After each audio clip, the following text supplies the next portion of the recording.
Welcome to AI Journal Club, the Digital Pathology Podcast segment where we take a closer look at the research shaping AI in pathology.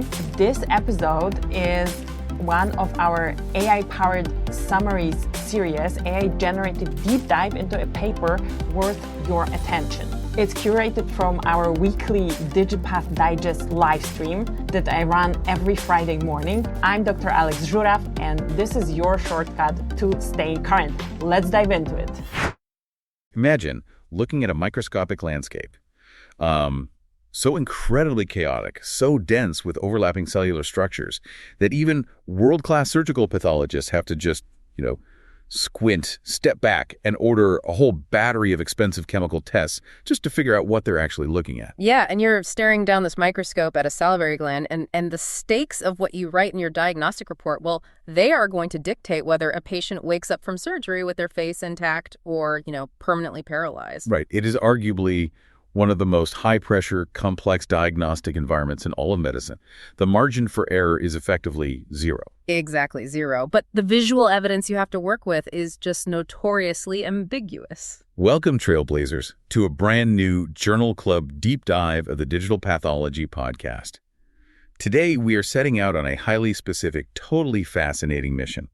We are unpacking a groundbreaking new paper that was just published online on March 5th, 2026. And that's in the European Archives of Oto-Rhino-Laryngology, right? Yeah, exactly. Yeah. The study is titled Deep Learning-Based Histopathological Classification and Subclassification of Benign and Malignant Salivary Gland Tumors.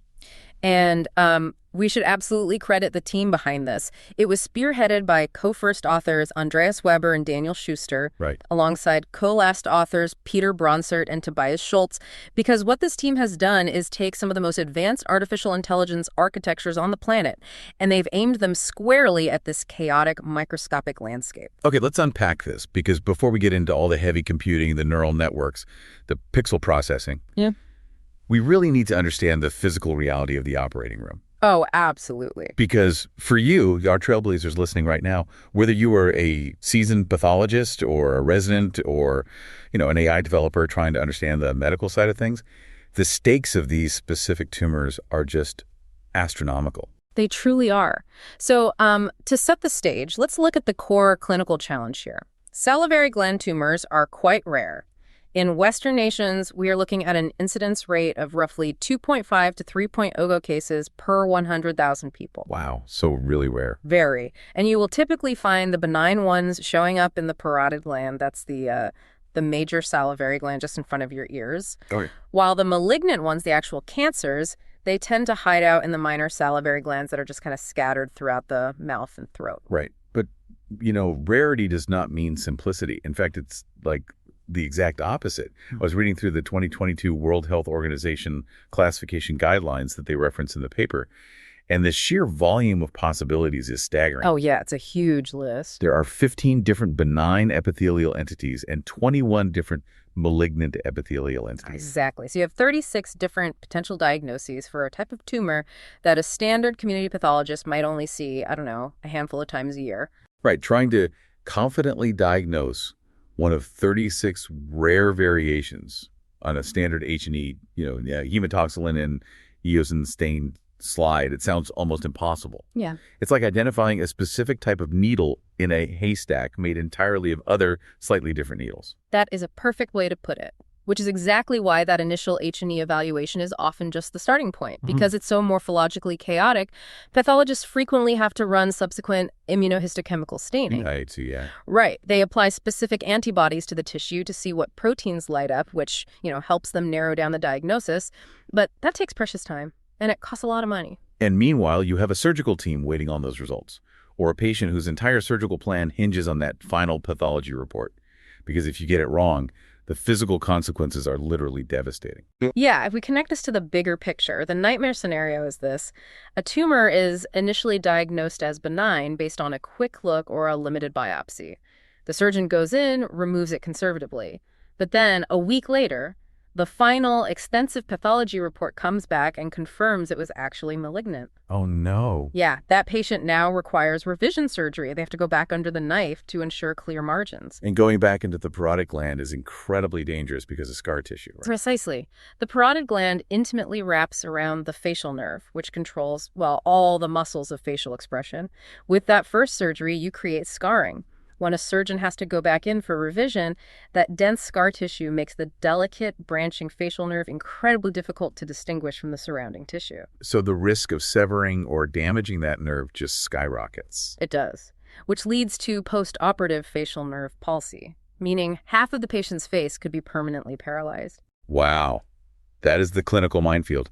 If we can get this diagnosis right the first time, or better yet, if we have an automated screening tool that can rapidly flag malignancy from a basic H&E slide while the patient is recovering, or even still in the OR, we save nerves, we save faces. Exactly. And that is the exact gap this research team is trying to bridge with artificial intelligence.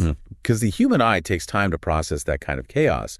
They wanted to see if a machine could do it faster and more accurately. But to teach a machine to see cancer, you first have to feed it history. So the researchers gathered data from 184 patients, that's 131 benign cases, 53 malignant cases, and 6 cases of normal tissue. Right. But what really caught my eye is that this data spans a 20-year period from 2003 to 2023. At first I thought, why use such old slides? But then it hit me fading in lab variations. A slide stained back in 2003 is going to look chemically totally different than one stained yesterday. That is a brilliant deduction, and it is a massive hurdle in digital pathology. Because if you only train an AI on slides from, say, the last 2 years at one specific hospital, the AI often just memorizes the specific shade of pink that hospital's lab uses. Right, it cheats. Exactly. By using a 20-year span, you introduce 20 years of different staining intensities, fading, and different lab technicians. You force the algorithm to ignore the superficial colors and actually learn the underlying biology. And they didn't just rely on the age of the slides to force that learning either. I noticed they also applied something called the Reinhardt method during their data pre-processing. Yes, the Reinhardt color normalization method. It's a mathematical technique that essentially standardizes the color distributions across all the images. Okay. It maps the color space of every slide to a target reference image. So whether a slide is faded pale pink or violently bright purple, the AI sees a standardized palette, further preventing it from cheating by just memorizing color artifacts. Makes sense. So once they had the data normalized, they took these 335 whole slide images, digitized them at a massive 40x magnification, and used an open source pathology software called QuaPath. Pathologists manually annotated the tumor regions, and then the software chopped those massive images up into tiny, manageable tiles of 250 by 250 pixels. Yeah, and you have to chop them into tiles because whole slide images are gigabytes in size. Huge files. Right. No graphics card on Earth can process a full slide through a deep neural network all at once. You feed it tile by tile. And the neural networks they fed these tiles into are essentially an all-star roster of modern computing. They didn't just try one approach. They deployed a whole suite of convolutional neural networks, or CNNs, specifically VGG19, Resonant 50, Inception Resonant V2, Exception, and Context. A very solid lineup. And then they pitted those against a vision transformer. Which is a really important methodological choice. For the trailblazers who might not build AI models every day, it helps to understand how these actually differ. A convolutional neural network, a CNN, is basically like a scanner. It moves a tiny mathematical window, pixel by pixel, across the tile, looking for local patterns, first simple edges, then textures, then shapes like a cell wall. But a vision transformer does something completely different, right? Exactly. A vision transformer, or VIT, breaks the image down into patches and uses an attention mechanism. Yeah. It doesn't just look locally, it looks at the global context. It tries to figure out mathematically how a patch of pixels in the top left corner relates to a patch in the bottom right corner. It's a fundamentally different way of seeing. So they unleash this diverse arsenal of AI on the tiles for their very first task, which is a simple binary classification. Look at this tile. Is it benign or is it malignant? And the results, I actually had to reread the table. The CNN model, called Exception, hit a 100% balanced accuracy score. 100%. It's a staggering number to see in a peer-reviewed medical paper. Here's where it gets really interesting, because I have to admit, when I see 100% accuracy in any deep learning paper, an alarm bell rings in my head. I immediately think of overfitting, where the AI just memorized the test answers rather than actually learning the subject. Because the real biological world is incredibly messy. Is a perfect score actually realistic? That is exactly the right instinct. In clinical AI, 100% accuracy often looks like a mirage. That is why we have to look past the top-line accuracy number and look at the underlying clinical metrics. What's fascinating here is how that 100% translates into a specific metric called negative predictive value, or NPV. Right. How often is the AI right when it tells you something is not cancer? Exactly. Both the exception model and the VGG19 model achieved a 100% NPV.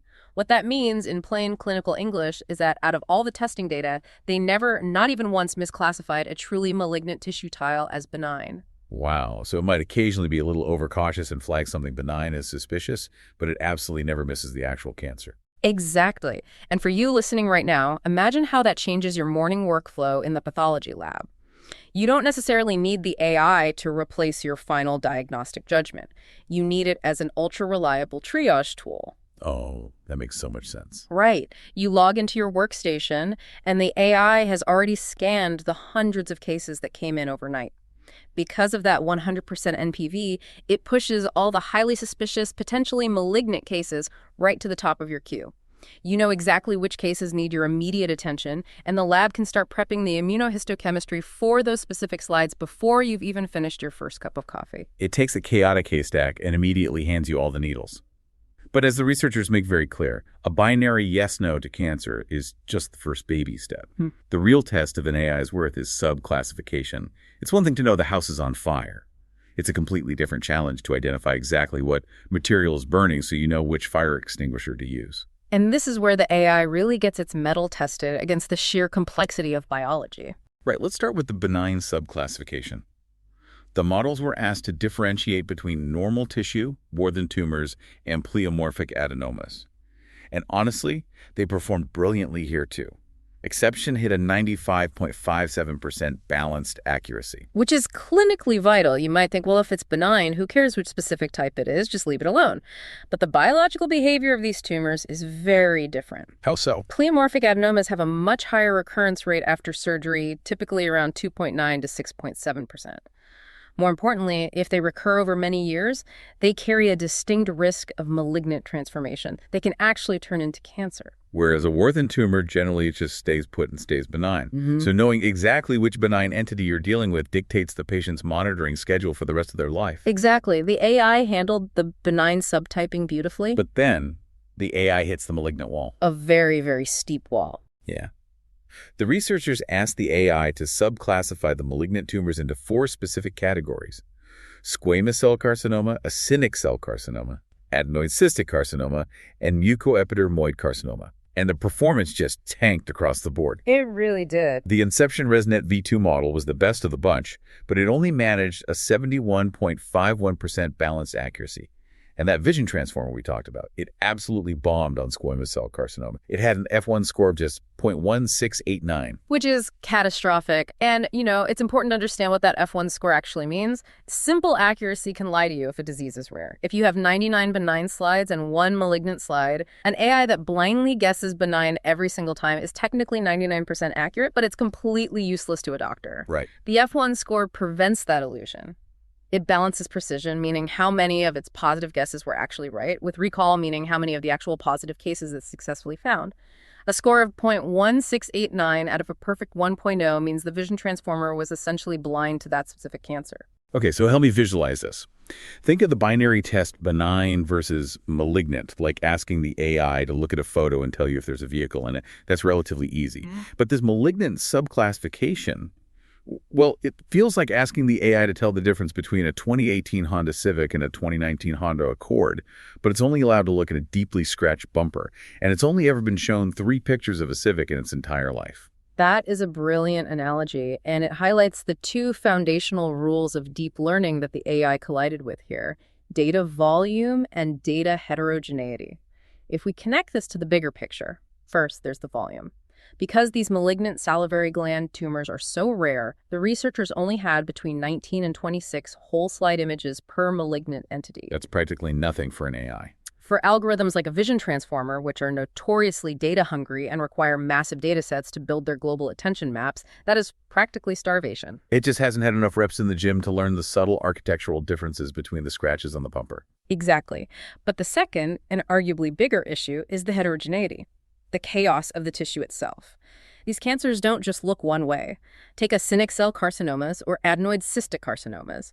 Depending on the patient, or even depending on which part of the tumor you slice, they can present with solid cellular patterns, tubular patterns, or cribriform patterns which look like Swiss cheese under the microscope. Oh, wow. So the AI might see a tubular pattern in its training data and learn to associate that with a actinic cell carcinoma, but then in the real-world test data, it encounters a solid pattern of the exact same biological disease. To the AI, it looks like a completely different universe, and it just throws its hands up. Precisely. It hasn't seen enough variations of the broken part to recognize it in a novel context. The authors of the paper rightly conclude that the only way to solve this is through massive multi-institutional data sets. You need hospitals across the world pooling their rare, heterogeneous cases together to teach the AI the full chaotic spectrum of the disease. Which brings up an incredible logistical challenge for the future. But for now, we need to talk about my absolute favorite part of this paper. We've talked about what the AI got right, and we know exactly where it failed. But how do we actually know how it's making these decisions? We constantly hear about the black box of AI, where data goes in, an answer comes out, and the math in between is just a mystery. Which is the single biggest barrier to getting AI deployed in actual hospital settings. A doctor cannot stake a patient's life on a black box. Right. But the authors didn't just accept the black box. They used something called class activation maps, or CAMs, for the CNNs, and attention maps for the vision transformer. I love describing these as eye tracking for algorithms. Yeah, that's exactly what it is. Through some very clever reverse engineering of the math, it literally generates a visual heat map over the tissue slide, glowing bright red or yellow over the exact pixels the AI was prioritizing when it made its diagnosis. It's an indispensable technique. And what they found when they analyzed these heat maps is deeply revealing about how machine learning interprets human biology. Let's break down what the AI actually saw. When classifying the benign tumors, the models zeroed right in on the interstitial connective tissue. It wasn't looking at the cells themselves as much as the structural scaffolding around them.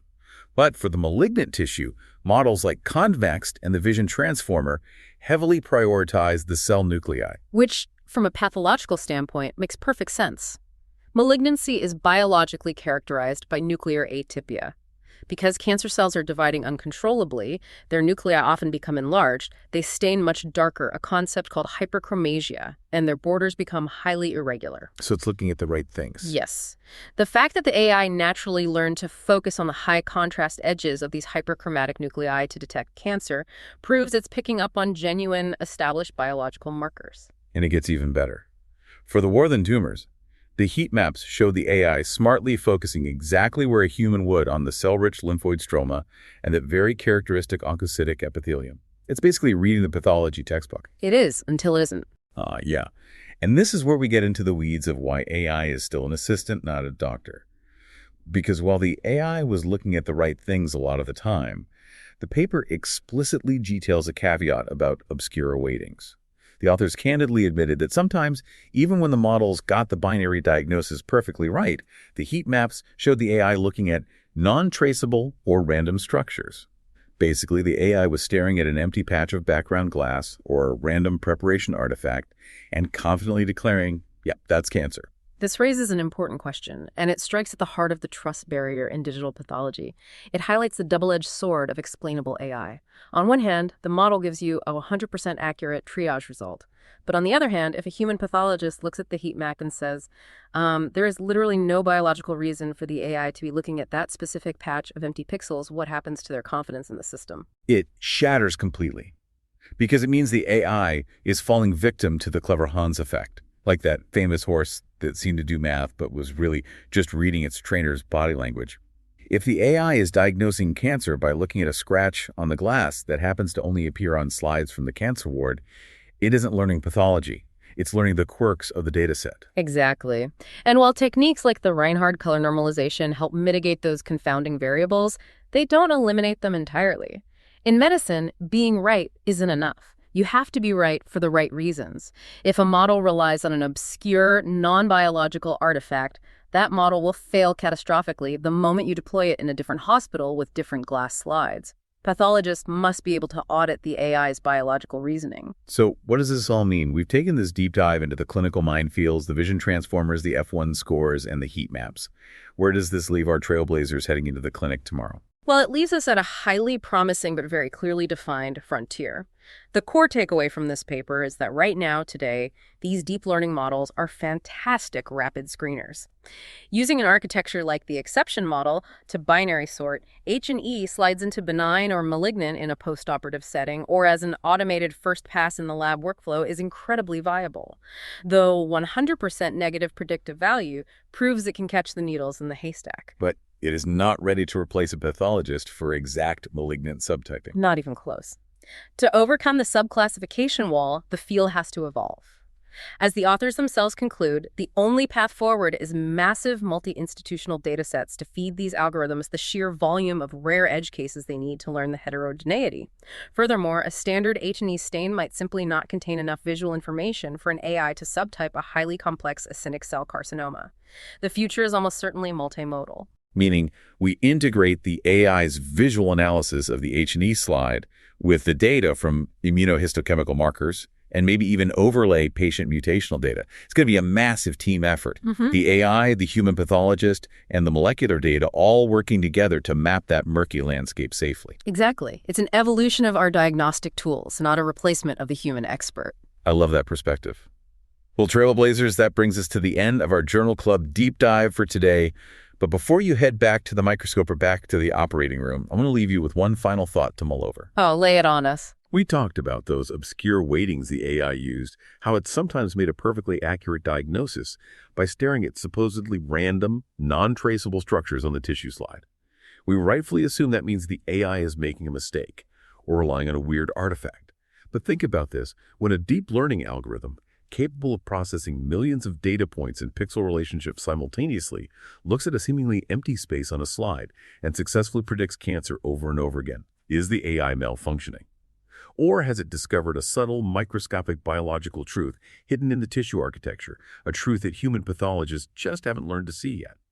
Keep pushing boundaries, Trailblazers. We'll see you next time on the Digital Pathology Podcast.